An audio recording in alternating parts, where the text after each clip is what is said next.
On August 20th, 2025, a historic milestone was set in the heart of Ouagadougou, Burkina Faso. It wasn't a military parade. It wasn't a political treaty.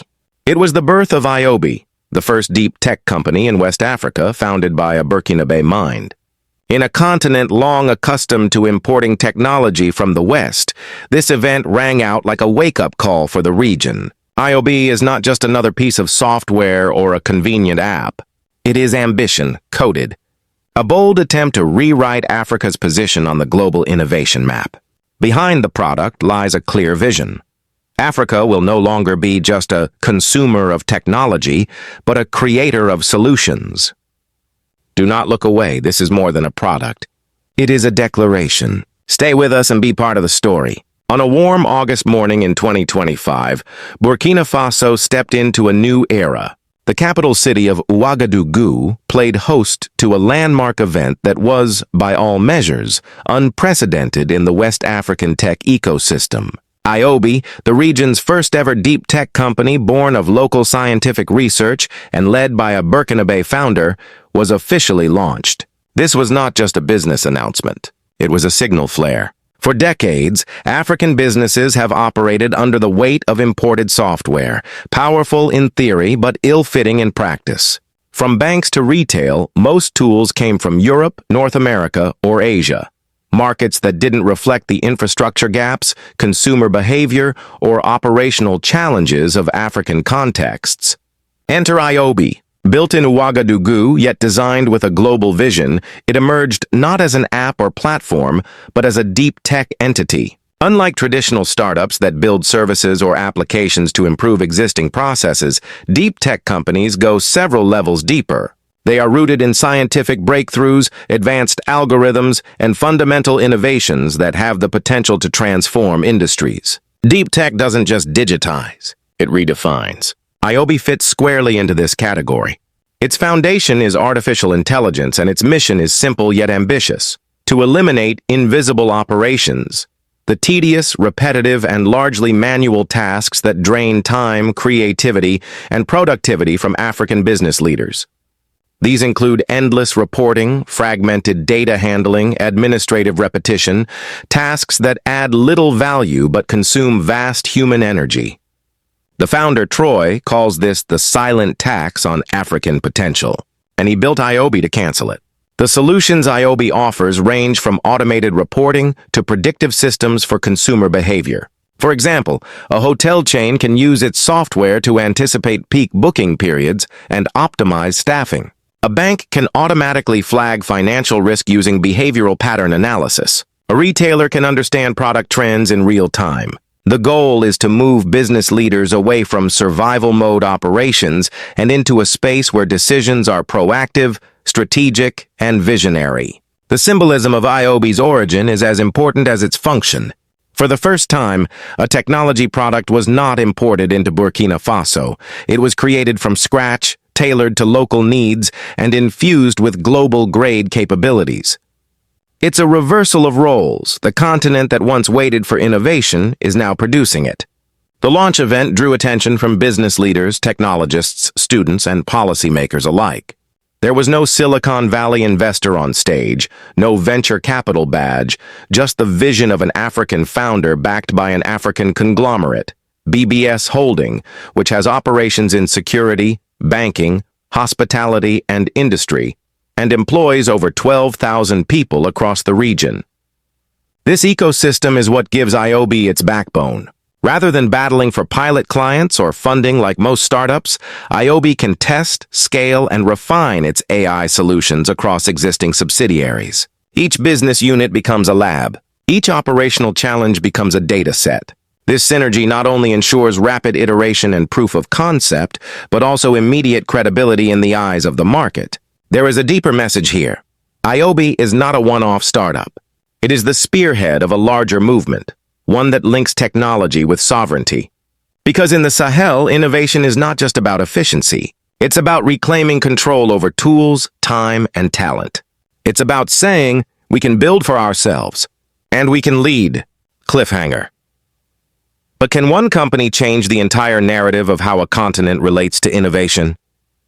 The launch of IOBI did not go unnoticed. Within hours, media outlets across Francophone West Africa began running headlines with words like historic, first of its kind, and Burkina Faso enters the innovation era. But beyond the headlines, the reaction on the ground told a deeper story. At the launch event in Ouagadougou, university students held up hand-drawn placards. Code is power. From Ouaga to the world, Africa can lead. Many had come not for the free t-shirts or refreshments, but for something far rarer in this region. A glimpse into a future where African minds are the architects of African solutions. The emotional peak came not from a demo or a speech, but from a brief moment captured live on national television. Troy, the founder of IOBI, stepped away from his scripted remarks and turned to a group of teenage students seated in the front row. "I was like you," he said. "I wrote my first line of code in a classroom smaller than this one. If I can build this, then you can build even more." The audience erupted, not with polite applause, but with cheers that felt like a collective breath being released. This was more than inspiration. It was ownership. Media reactions reflected the same energy. Local business journals called IOBI the beginning of Burkina Faso's tech self-sufficiency. Thought leaders from Côte d'Ivoire and Senegal debated what it meant for the region. Could this model be replicated? What role would state support play? Was this the end of tech dependency? And the government did not stay silent. President Ibrahim Traoré, who had previously championed digital sovereignty as a core pillar of national policy, praised IOBI in a national address. "We have defended our land with courage. Now we must defend our future with intelligence," he declared. "Every line of code written here is a step toward sovereignty."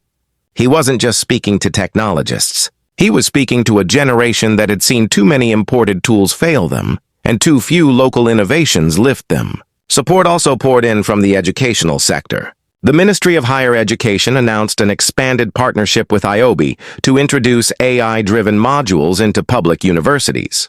Professors who once relied on outdated textbooks now saw a bridge into modern applied technology, designed not in Paris or Palo Alto, but in Ouagadougou.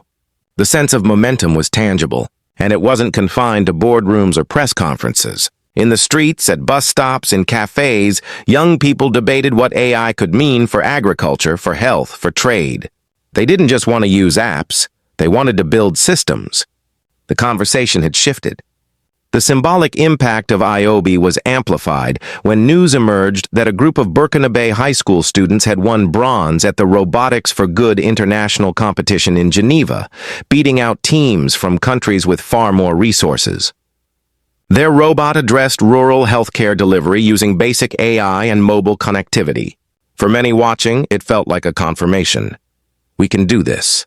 We already are. This fusion of national pride and technical aspiration reached a climax when Troy returned to his old high school and delivered a workshop on building AI for agriculture. Local TV showed the scene repeatedly. Students coding on donated laptops, the blackboard behind them reading, "Our future will be programmed here." The atmosphere was electric. But the question remained. Cliffhanger. Could this surge of enthusiasm turn into sustained innovation? Or would it fade, like so many promising starts before? IOBI's impact didn't take years to materialize.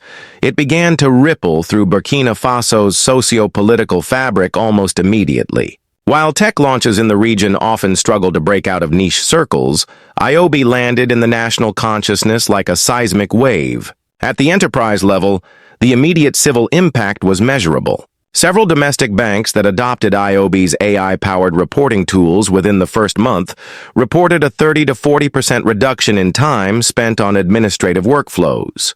This wasn't just about efficiency. It freed up entire departments to focus on customer experience, lending innovation and strategic growth. In the retail sector, local supermarket chains used IOBI's demand forecasting engine to better align stock with consumer behavior. Previously, they had depended on manual logs or imported ERP systems that failed to account for local consumption cycles. Now, with AI systems built for and from Burkinabè data, these businesses were not just catching up, they were optimizing in ways that multinationals hadn't anticipated. But the larger effect was political. In parliamentary sessions, ministers began referencing invisible operations when discussing national productivity. The phrase, once technical, had entered mainstream language. Politicians debated how automation could alleviate bureaucratic fatigue across public services, from tax offices to municipal records. For a nation long burdened by administrative drag, the promise of digital liberation felt revolutionary. This shift in discourse was bolstered by public perception. Surveys conducted by the Ministry of Digital Transformation showed a significant uptick in confidence among young professionals about the country's tech potential. Before IOBI, most respondents believed Africa's future technologies would be imported. After its launch, over 60% said they believed Burkina Faso could develop and export its own solutions. This reversal in mindset may be IOBI's most powerful achievement yet. For decades, African innovation was framed in terms of catch-up or adaptation. Now, it was being discussed as original, necessary, and exportable. That distinction repositions how the nation understands value creation. It also raised uncomfortable but necessary questions about labor. In towns like Bobo Dioulasso, where many citizens rely on low-skill administrative jobs, there were growing concerns. Would AI lead to mass unemployment? Would machines displace human roles? Troy and his team addressed this directly in a national radio broadcast. Our goal is not to replace humans, he said, but to restore humans to higher purpose work. Burkina Faso does not have the luxury of wasting talent on tasks that machines can do better. This point sparked national conversation, not of fear, but of adaptation.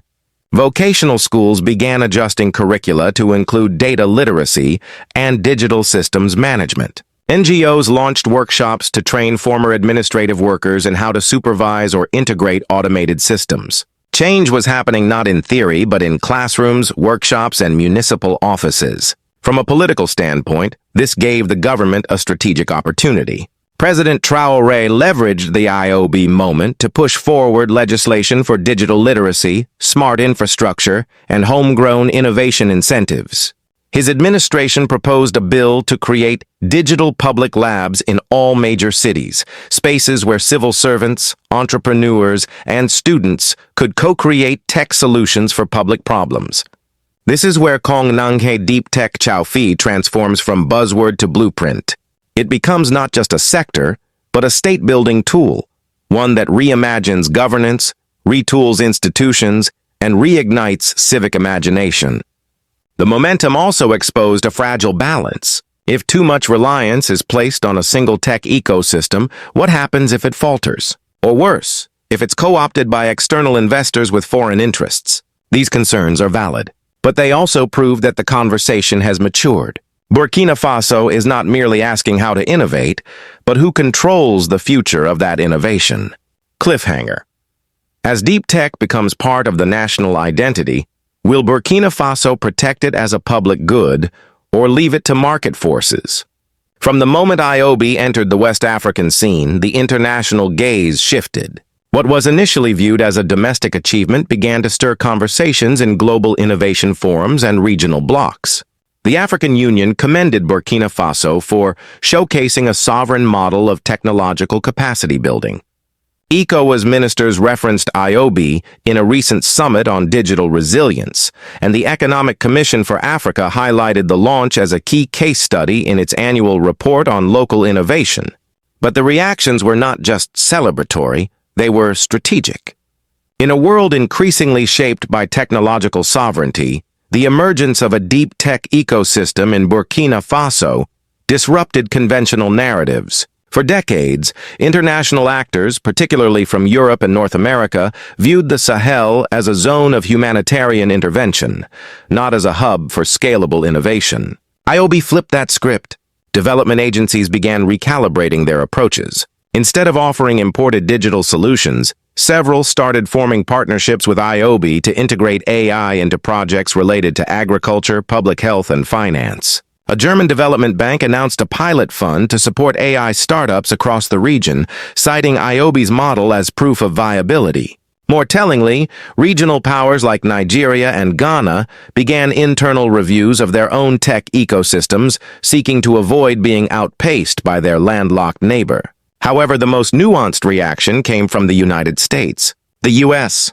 State Department, through its Digital Africa Initiative, released a policy brief acknowledging IOBI as a promising sign of Africa's transition from technology consumer to contributor.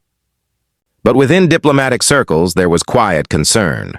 Could a rise in sovereign AI platforms shift the balance of digital influence in West Africa? This tension underlines a deeper question.